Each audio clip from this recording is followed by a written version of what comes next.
2900 kilo ammonium nitrate. ये ammonium nitrate ऐसा नहीं है कि पड़े-पड़े फट जाए, ऐसा कुछ नहीं होता। पकड़ा जाता है जहाँ पे टीम ऑफ डॉक्टर्स अभी भी पकड़े जा रहे हैं। 15 का कहा जा रहा है, लेटेस्ट फिगर आया 15 और को पकड़ा है। ये सबके सबके ऊपर इन्फॉर्मेशन हमारी जो forensic top most forensic team है वो एक्यूमुलेट करती है। श्रीनगर में एक जगह उनको रखा जाता है। पूरी की पूरी फॉरेंसिक टीम्स लगी हुई हैं, प्रोफाइलिंग होती है, उनके ऊपर documents, facts, figures, data, graphs जो-जो मिलता है सब कंपाइल हो रहा है। अब ये नहीं पता है कि सब हार्ड कॉपी में ही हुआ है या सॉफ्ट कॉपी में भी, जैसे कंप्यूटर के ऊपर आप स्टोर करते हैं, तो सॉफ्ट कॉपी होती है। और एक बार आपने क्लाउड में स्टोर कर दिया तो जनरली वो डेटा कभी कहीं नहीं जाता है, आई एम श्योर फॉरेंसिक टीम्स को ये पता है।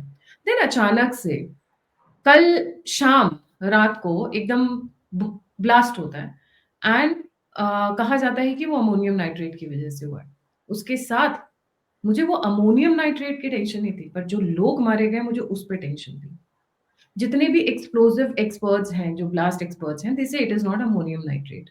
But certain sections in the administration they come out and से कि नहीं ये अमोनियम नाइट्रेट की वजह से हुआ था। We are going to prove today कि क्या था एग्जैक्ट मैटर और क्यों इसके साथ बहुत लंबे जुड़े हुए हैं। And it is not just Srinagar blast, Delhi blast से तो उसके कनेक्शन जुड़े हुए हैं। एक बहुत बड़ी तैयारी की जा रही है 2 फेज़ के अंदर। कहाँ और? जैसा कि मोदी जी ने कहा कि बिहार से निकलकर गंगा मैया बंगाल की तरफ जाती हैं, वहाँ तक। हमारे साथ जुड़े हुए हैं मेजर जनरल सुधाकर जी। नमस्कार, सत श्री अकाल, राम राम सा, हमागरी, वणक्कम, प्रणाम। आप सभी का ऑल टेक मीडिया में स्वागत है। Sir, a very warm welcome on the show. Let's get started, sir. Thank you, Gayatri, once again for inviting me for your channel.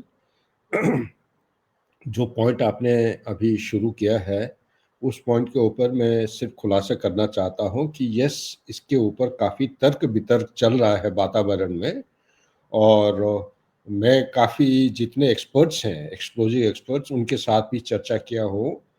Nowgam police station में जो एमोनिया नाइट्रेट का ब्लास्ट की report है, इसके बारे में डीजीपी जम्मू एंड कश्मीर के जो हैं नलिन साहब बयान ऑलरेडी दे चुके हैं कि यह कंफर्म्ड एक्सीडेंट है, कोई स्पेकुलेट करने की ज़रूरत नहीं है।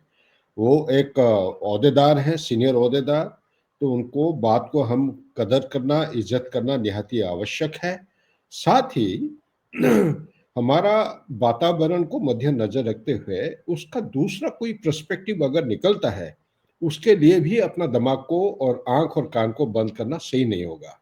मैं सिर्फ इतना ही बोल के छोड़ना चाहता हूँ, क्योंकि मेरे साथ, मैं खुद ही सर्विस में था। 2008 की कहानी 2007 में उसी वैली फ्लोर में खुंद्रू एमुनिशन डिपो में इसी किस्म का तकरीबन मिलता जुलता, वो एमोनिया नाइट्रेट नहीं था लेकिन दूसरे किस्म की एक था, गोला बारूद का इंस्पेक्शन हो रहा था, जहां पे हम कभी उम्मीद नहीं कर रहे थे कि ब्लास्ट नहीं होना चाहिए। उधर से ब्लास्ट हुआ, वो कंप्लीट एमुनिशन डिपो पूरा बर्बाद हो गया था।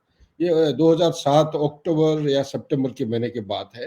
तो ऐसा हो सकता है, तो क्या कारण है, इसमें स्पेशलिस्ट जुड़े हुए हैं और सारे एंगल को नजरिया रख के उसका कंक्लूसिव एविडेंस के साथ वो उम्मीद है कि उसका फाइनल जो उसका फाइंडिंग होगा उसको उसमें निकालने की कोशिश करेंगे। ये तो एक पहलू है। मैं आपके चैनल में आज अगर आया हूं, मैं 2-3 चीजों को मैं हाईलाइट करना चाहता हूं। नंबर एक, अभी स्ट्रेटेजी क्या है, पाकिस्तान का हो, टर्की का हो या पाकिस्तान I का am जो। sorry, I don't agree with whatever that which is being put forward. जो हमें समझ में आ रहा है श्रीनगर में जो ब्लास्ट हुआ है, that is not a blast due to ammonium nitrate. It has been carried out. पूरी की पूरी फॉरेंसिक टीम जो इस पूरे अल फलाह वाले मुद्दे पे और दिल्ली ब्लास्ट से जो जुड़ी हुई थी, टीम के, if I am not wrong please correct me with the numbers, team के 4 लोग मारे गए हैं, पुलिस वाले मारे गए हैं। जम्मू एंड कश्मीर पुलिस के अंदर कितने लोग हैं हमें बताने की जरूरत नहीं है। The entire machinery is not wrong but definitely there are moles around there. ये बातें आज की नहीं, ये बातें हम 10 साल 12 साल से जानते हैं कि जम्मू एंड कश्मीर पुलिस के ऊपर कई बार उंगलियां उठी हैं। वहां पर लोग मिले हैं जो आईएसआई के साथ कनेक्शन जिनका रहा है, वहां पे लोग मिले हैं जो खुद ड्रग्स और रैकेट्स में इन्वॉल्व पाए गए हैं। उसके बाद ये स्टेटमेंट आना, ठीक है, जनता को आप 1 मिनट के लिए शांत करा सकते हैं, but the 2+2 doesn't add up. Ammonium nitrate आप खुद कह रहे थे ऑफ द रिकॉर्ड कि वो ऐसा नहीं है कि एकदम पड़े-पड़े फटे जाएगा। It is not something it will just blast off. जी सर। सही बात कह रहे हो गायत्री, मैं बिल्कुल आपके साथ सहमत हूँ। एमोनियम नाइट्रेट हो गया, आरडीएक्स हो गया, ये जो है ना, ये जलते हैं। ब्लास्ट कभी नहीं होता है जब तक आप उसका इंटरमीडिएरी जो कंपोनेंट्स होते हैं नहीं जोड़ते हो, आपका कोडेक्स, आपका फ्यूज, आपका डेटोनेटर, ये चीजें जब तक नहीं जोड़े जाएंगे ये ब्लास्ट इस तरफ नहीं होता है।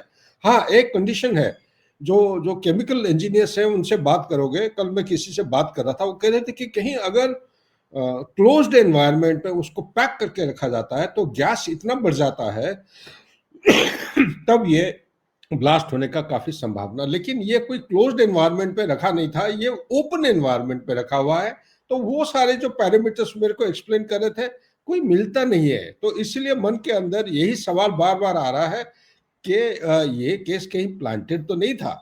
तो यहीं पे आके सवाल अटक जाता है, जब तक वो सबूत और फाइंडिंग्स पूरा फाइनल नहीं होता है। उसका जो अभी रिपोर्ट चलेगा, inspection in the investigation report होगा, उसमें क्या निकल के आता है देखते हैं। Let's trust our own people because they are at the helm of affairs, that will be in fairness of doing things. लेकिन मैं एक चीज आपके सामने बताना चाहता हूँ। कहीं सर ऐसा तो नहीं था कि फॉरेंसिक टीम के हाथ में कुछ बहुत इंपॉर्टेंट सबूत लगे हुए, या वो उन सबूतों को मिटाने के लिए किसी ने जानबूझकर उसको कर दिया और जो एक्सीडेंट लग रहा हो इनिशियली देखने में, ये भी तो हो सकता है। अगर हमें मेरे पास किसी खबर को, आया था। मैं आपको सर एक चीज और बताना चाहूंगी।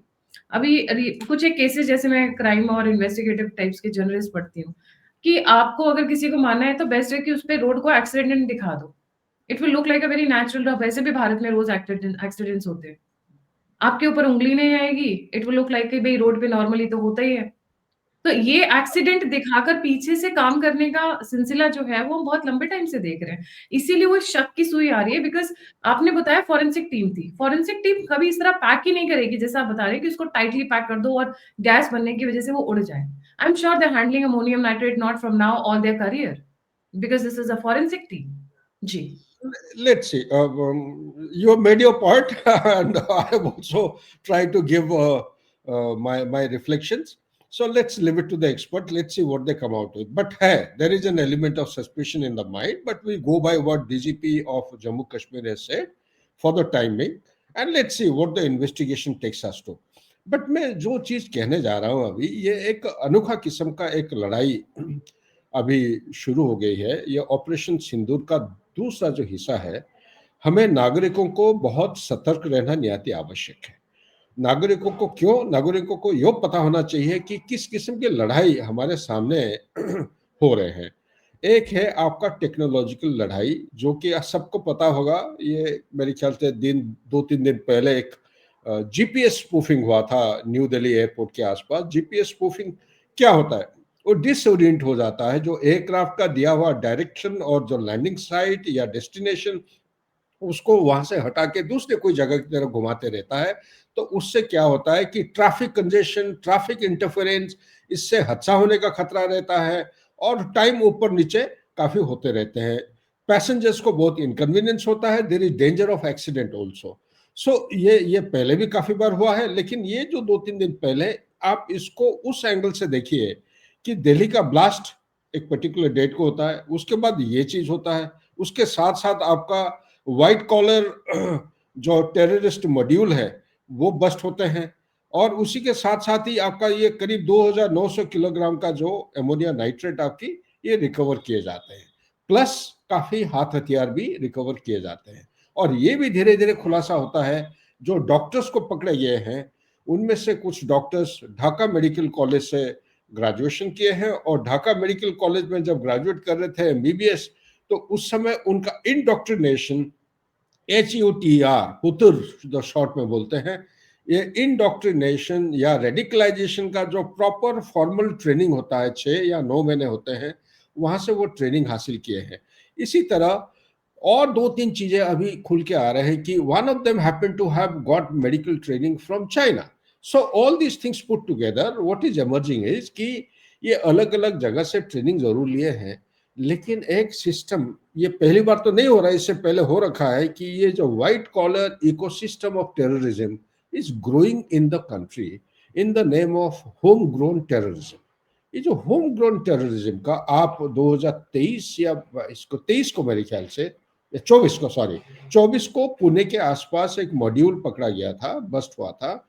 उस मॉड्यूल में जितने पकड़े गए थे, I am given to understand 25% जो लोग पकड़े गए थे वो सिविल इंजीनियर्स थे। ये अलकायदा मॉड्यूल था।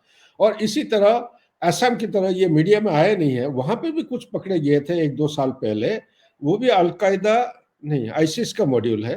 तो असम में पकड़े गए थे, उसमें से भी टेक्निकल ग्रेजुएट जो कि आईआईटी या सिविल इंजीनियरिंग जो क्वालिफाइड है, और आईटी भी है इसमें। उसके बाद अभी जो पकड़े गए हैं ये डॉक्टर्स हैं। तो इसका मतलब ये तो technocrat, techno savvy, highly qualified, educated, white collar qualification है, experience, on they're supposed to serve the, treat the people, and also look after the health of the people. Instead of looking after the health, they are delivering death and destruction. So this is actually a contradiction which is emerging in the system, and all of them without exception, all of them are homegrown. और तीसरा चीज यहीं पे मैं highlight करना चाहता हूं, ये मेरा फाइंडिंग है, माय असेसमेंट, कि टेररिज्म पहले, प्रॉक्सी वॉर को हम जम्मू एंड कश्मीर वो the centre of gravity within our country which used to be sponsored by Pakistan military. अभी मेरे को ये लगने लगा है कि जम्मू कश्मीर को एक लॉन्च पैड बना के ये अभी हमारे हिंटरलैंड की तरफ भेजने लगे हैं वो इधर से। और इसी तरह बांग्लादेश से भी कुछ प्लान अभी मैं बताने जा रहा हूं, जो प्लान ऑलरेडी फॉर्मुलेट हो चुका है। और कैसा वो मैनिफेस्ट होगा, मेरा असेसमेंट, मैं सिर्फ बिंदुओं को ज्वाइन किया हूं, हो सकता है ऐसा ना हो, लेकिन मेरा ड्यूटी बनता है हमारे देशवासियों को सतर्क करना, उनको चेतावनी देना निहायती आवश्यक है। ये एक आपको टेक्नोलॉजिकल स्पूफिंग, जीपीएस स्पूफिंग का बताया मैंने। एक आपको राइसिन के बारे में आप सुने होंगे, ये साइनाइड से भी काफी गुना ये एक खतरनाक पॉइजन है। सर मैं आपका ध्यान राइसिन पे हमसे काफी बात कर चुके हैं। We have been covering ricin back and forth. Ricin even 1 milligram is enough to put somebody to death. और अगर आपने फल और सब्जियों में डाल दिया तो अलग ही कहानी चल रही है, क्योंकि ये भी था सुनने में आ रहा है कि अगर ये कामयाब नहीं होते तो ये जो वेजिटेबल और फ्रूट वेंडर्स हैं उनके थ्रू ये पॉइजन करने की कोशिश करते हैं इन क्रिटिकल और आर्मी इंस्टॉलेशन एरियाज या फिर temple areas. Coming to the another point, आप वेस्ट बंगाल के बारे में कुछ एक बहुत इंपॉर्टेंट पॉइंट्स बता रहे थे सर। मैं राइसिन का ये कह रहा था, bio warfare, this is the second method of warfare which they are going to try out. और ये किचन के अंदर तो घुस जाएंगे, इसका तो डेंजर है। लेकिन सबसे बड़ी डेंजर है, मैं कल 4-5 एक्सपर्ट से बात कर रहा था, उसको अगर कन्वर्ट करके एरोसोल, उसको एरोसोल ड्रॉपलेट्स और एरियल प्लेटफॉर्म से अगर स्प्रे करते हैं, दिल्ली जैसे मेट्रोपोलिस या बड़े बड़े मेट्रोपोलिस में, you can take it, almost half the population would be dead in 5 to 6 hours. That is the killing capability, the lethality of ricin, aerosol variety और aerial platform. तीसरा कंपोनेंट ये आ रहा है कि उसको बोलते हैं ब्लास्टिंग, जो गैस सिलेंडर या unorthodox method of blasting at different places. ये जो मेरे पास खबर आया है कि 2 फेजेस में बांग्लादेश से आईएसआई एंड लश्कर ए तोयबा, ये ऑलरेडी प्लान उनका फॉर्मुलेट हो चुका है। 25 अक्टूबर को हाफिज सईद का जो एकम्प्लिस है, जो सपोर्टर है, उसका नाम मैं भूल गया हूँ, वो चुपचाप बांग्लादेश के अंदर एंटर किया है।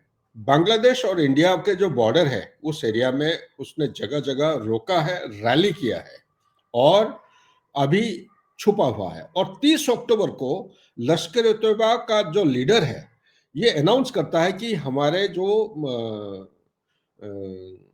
हाफिज सईद के जो पार्टी हैं ये ऑलरेडी आ चुके हैं, हम तैयार हैं और हमारा एक्शन प्लान अभी शुरू होने वाला है।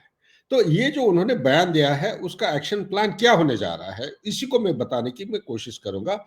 6 दिसंबर आप सबको मालूम है किस लिए इंपॉर्टेंट है, डेट एंड टाइमिंग। ये एक बहुत ही इंपॉर्टेंट एक माइलस्टोन होता है ये टेररिस्ट एक्टिविटी में। बाकी 6 दिसंबर की बात करते हैं, बट 6 दिसंबर के आसपास जो इंपॉर्टेंट है, हमारे इंटरनेशनल डिग्निटरीज आ रहे हैं भारत में। वही मैं कह रहा हूँ 6 दिसंबर के साथ तो है, but international dignitaries is I think more current and more important right now. जी 6 दिसंबर, क्योंकि हम जोड़ रहे हैं इसके साथ, दिल्ली ब्लास्ट के साथ, इसलिए मैं उसके साथ लिंक कर दूंगा, डोंट वरी। 5 दिसंबर को जब गायत्री आप कह रहे हो, 5 दिसंबर को रशिया के प्रेसिडेंट आ रहे हैं, पुतिन साहब विजिट के लिए। आपको मालूम है कितना ये इम्पोर्टेंट है, ये हर साल होना चाहिए, एक साल इधर एक साल उधर, लेकिन कोई कारण, पैंडेमिक और बाकी कारण की वजह से हो नहीं पाया, रूसो यूक्रेन लड़ाई की वजह से काफी समय के बाद वो आ रहे हैं। 5 दिसंबर को उनका आना, 6 दिसंबर को उनका एनिवर्सरी, और ये वेस्ट बंगाल को टारगेट करने की कोशिश कर रहे हैं। आप सबको पता है वेस्ट बंगाल का जो इलेक्टोरेट मैंडेट किस फेज पे है और इलेक्शन जो होना है तो उसके आसपास मिलता जुलता जो टाइमलाइन है, ये उनको ब्लास्ट करने की कोशिश कर रहे हैं। जो टारगेट्स मेरे पास आया है वो है Victoria memorial, Kalighat, airport, metro station, Haldia जो आसपास है, कोलकाता के अंदर नहीं, पास ही है हल्दिया, उनका जो रिफाइनरी, और इसी तरह स्टोरेज कैपेसिटी जहां जहां पे फ्यूल स्टेशन है, और जो आईटी सेंटर्स है, और सेंटर्स ऑफ इकोनॉमिक एक्सीलेंस, इसी तरह बहुत सारी जगह है, करीब 30-32 हैं। यहाँ पे सीरियल ब्लास्ट की प्लान किया गया था 2 फेज में, और अभी ये होने वाला है फेज 1 6 दिसंबर से पहले और फेज 2 26 जनवरी से पहले। इसमें सिर्फ ब्लास्ट के ऊपर निगाह रखने से पूरा शायद हमारा तैयारी नहीं हो पाएगा। 3-4 चीजें मेरे पास जो खबर आ रहे हैं, एक है ब्लास्ट, दूसरा है आपका बायो अटैक, तीसरा आपका आ रहा है कि हथियारों के जरिए से ये फिदाइनी अटैक करने की कोशिश करेंगे, फिदाइनी अटैक के लिए ये रोहिंग्यास को इस्तेमाल कर सकते हैं, और चौथा जो है, जो बायो अटैक मैंने बताया था वो एरोसोल का तो पहले वाला बताया, लेकिन ये जो बायो अटैक मैं आपको कहने जा रहा हूं वो एक खतरनाक किस्म का बायो अटैक है। वो किचन के अंदर जाएगा, जो Gayatri you have already covered, तो इसके बारे में ज्यादा विस्तार नहीं करना चाहता हूं। लास्ट पॉइंट यहीं पे मैं कह देना चाहता हूं कि वेस्ट बंगाल के आसपास में जितने सारे जगह, जैसे फॉर एग्जांपल बिहार का जुड़ा हुआ Kishanganj district, it is jutting out, क्योंकि ये सारे हरकत जो है इसका डायरेक्टली और इनडायरेक्टली हमारा सिलीगुड़ी कॉरिडोर के ऊपर आने वाला है। जब सिलीगुड़ी कॉरिडोर के ऊपर आता है तो 3-4 पहलू उभर के आते हैं। नंबर 1, झांपेरी रिज पे पीएलए वाले बैठे हुए हैं। नंबर 2, साउथ ईस्ट कॉर्नर जो नेपाल का किनारा आता है, जिसको बोलते हैं दबक, एक जगह का नाम है जहां पे उनका एसीजेड बन रहा है। 491 कंपनीज हैं। 491 से मुझे कहा गया है कि ज्यादातर 75 to 80% चाइना को दे, स्टेट ओन कंपनी को दे चुके हैं। वहां पे एक एसीजेड बन रहा है जो कि 55 किलोमीटर हमारा सिलीगुड़ी कॉरिडोर से दूर है। एक रंगपुर डिवीजन बांग्लादेश में, जो लाल मुनीर हाट का जो एयर स्ट्रिप है, मेरे खबर के मुताबिक ये ऑलरेडी कॉन्ट्रैक्ट चाइना ने दे चुका है। पाकिस्तान का एक वेंडर है, वो कंस्ट्रक्शन की कार्रवाई ऑलरेडी शुरू हो चुकी है, और वहां पे उनकी एयर डिफेंस की हथियार को डिप्लॉयमेंट करने की साधन शुरू हो चुका है। प्लस उल्फा के जो कैंप, टोटल कैंप जो ट्रेनिंग होता था 4 कैंप में होते थे पहले, अभी उनके पास 7 कैंप है। 7 में से 2 कैंप में काफी जोरदार ट्रेनिंग चल रहा है। किसके लिए? Lashkar e Taiba is training the Rohingya Muslim brotherhood. 4 group जो है उनको अलग अलग चीजों में, उनको बेसिक टैक्टिक्स और हथियार का हैंडलिंग, और सबसे इंपॉर्टेंट चीज है आईडी की इस्तेमाल और जो फिदाइनी अटैक, इसके ऊपर ज्यादा उनको ट्रेनिंग दिया जा रहा है। और ये भी हमें ध्यान रखना चाहिए कि पाकिस्तान का जो सपोर्ट है आईएसआई का, ये फुल फ्लेजेड सपोर्ट दिया जा रहा है। उनके ऑफिसर्स का कुछ पोस्टिंग होना था, ये हो चुका है मेरे खबर के मुताबिक। मेरे ख्याल से 2 ब्रिगेडियर है, 4 कर्नल, ऐसा ही कुछ फिगर्स है। ये बांग्लादेश में ऑलरेडी पहुंच चुके हैं। वोटा प्लान क्या है? 17 नवंबर यानी कि कल के डेट में ट्राइब्यूनल, इंटरनेशनल ट्राइब्यूनल का वर्डिक्ट है, जजमेंट देंगे अबाउट शेख हसीना। देश में पूरा वोलेटिलिटी बढ़ी हुई है, पूरा वायलेंस के लिए पूरा तैयार है लोग। काफी सारे जो तनाव है हर जगह जगह फैला हुआ है। वो अवामी लीग को बैन कर रखे हैं। अवामी लीग का आज के दिन में जो परसेंटेज ऑफ पॉपुलैरिटी है, एस्टैब्लिश परसेंटेज, वो कोई कोई जगह 56% बोल रहे हैं, लेकिन एक्चुअली 69% के करीब है, जो कि हाई लग रहा है। एक्चुअली पिछले 3-4 महीने में धीरे धीरे अवामी लीग के सपोर्ट में, फेवर में लोग ऑलरेडी शिफ्ट हो रहे हैं। नंबर 2, बीएनपी का जो करीब 36% या 37% था पॉपुलैरिटी, ये धीरे धीरे कम होता जा रहा है। और तीसरा है NCP, national citizen party. NCP का है 0.046 या ऐसा कुछ परसेंट, उसका ना के बराबर है। आज के दिन में अगर वो इंक्लूसिव सिस्टम नहीं करते हैं तो इरादा क्या है यूनुस साहब का? इरादा यही है, जुलाई चार्टर का जो उन्होंने एक बनाया है, एक छोटा सा एक पेज पे कुछ लिखा हुआ है, उसके मुताबिक वो इस्लामिक रिपब्लिक डिक्लेयर करना चाहते हैं, जिसमें वो खुद को सुप्रीम लीडर बनाना चाहते हैं। और उन्होंने ये भी कह डाला है कि ये उनका जो supreme court, president of India, chief of the army staff, ये सब सेकेंडरी एलिमेंट में आ जाएंगे, जो कि मेरे इनपुट के मुताबिक chief of the Bangladesh army already काफी प्रोएक्टिव एक्शन ले चुके हैं। 4-5 दिन पहले तुलसी गबार्ड का एक स्टेटमेंट था international institute of strategic studies में, उन्होंने ये एक बयान दिए थे कि यूएसए का जो रेजिम चेंज के बारे में जहां जहां पे इन्वॉल्वमेंट थी, वो सारे देशों से वो धीरे धीरे अपने आप को विड्रॉ कर रहे हैं, नंबर 1। नंबर 2, उसमें जो एक्सचेकर का फालतू खर्चा हो रहा था यूएसए का, वो पैसा को सप्लाई करना, प्रोवाइड करना बंद कर रहे हैं। इसी के बाद आपको पता होगा कि मिस्टर कपूर, राहुल कपूर और somebody from India, he has been appointed as a assistant secretary of state to state department। उनको साउथ एशिया का जिम्मेवारी दिया गया है, और साउथ एशिया का जिम्मेवारी के बाद उनको एक अहम चीज को ध्यान देने के लिए बताया गया है कि ये बांग्लादेश कहीं ईरान ना हो जाए, आप अगर उसको हम चेक्स एंड बैलेंस में नहीं रखेंगे। डोनाल्ड ट्रंप के मुंह से ये साफ साफ निकला है, he doesn't like Yunus, he will not support Yunus any further to carry on his agenda। तो ये सारी चीजों को मिला के मैं ये नहीं कह रहा हूं कि बांग्लादेश का सिचुएशन या परिस्थिति अचानक बदल जाएगा और शेख हसीना बांग्लादेश में जाके इलेक्शन होंगे। अभी भी ये कहना बहुत मुश्किल है इलेक्शन होगा या नहीं, नंबर 1। अगर होता है इंक्लूसिव होगा कि नहीं। लेकिन शेख हसीना 15 महीना साइलेंट रहने के बाद पहली बार अंतरराष्ट्रीय मीडिया एजेंसी को उन्होंने बयान दिए हैं, इंटरव्यू दिए हैं, जिसमें उन्होंने क्लैरिटी के साथ बताया है कि जो केस उनके खिलाफ चल रहा है इंटरनेशनल ट्राइब्यूनल में, वो केस ये बड़ा बकवास है, ये ट्राइब्यूनल का कोई अथॉरिटी नहीं है, और उन्होंने किसी को हुक्म नहीं दिया है to open fire at the agitating population और द स्टूडेंट। सिक्योरिटी फोर्सेस उनका सिखलाई के मुताबिक, उनका जो बुनियादी गाइडेंस है वो सिखलाई के मुताबिक उन्होंने जो एक्शन लिए हैं, उसके बारे में वो वाइकेरियस रिस्पॉन्सिबिलिटी ले नहीं सकते हैं। इसलिए ये गलत है जो कोर्ट फैसला दिया है। तो ये उसके अगेंस्ट में उन्होंने ये भी बोला है कि all that she requesting is participatory involvement of people, inclusive election, तब जाके इलेक्शन का कोई मीनिंग होगा। एंड उसमें शी हैज अर्ज the government to be very balanced and neutral in these things and welcome all party stakeholders to participate in the election। In the meantime, ये कल की खबर है। I'll bring you back, sir। Bangladesh एक थोड़ा सा separate topic है। I'll bring you back to the main topic, sir।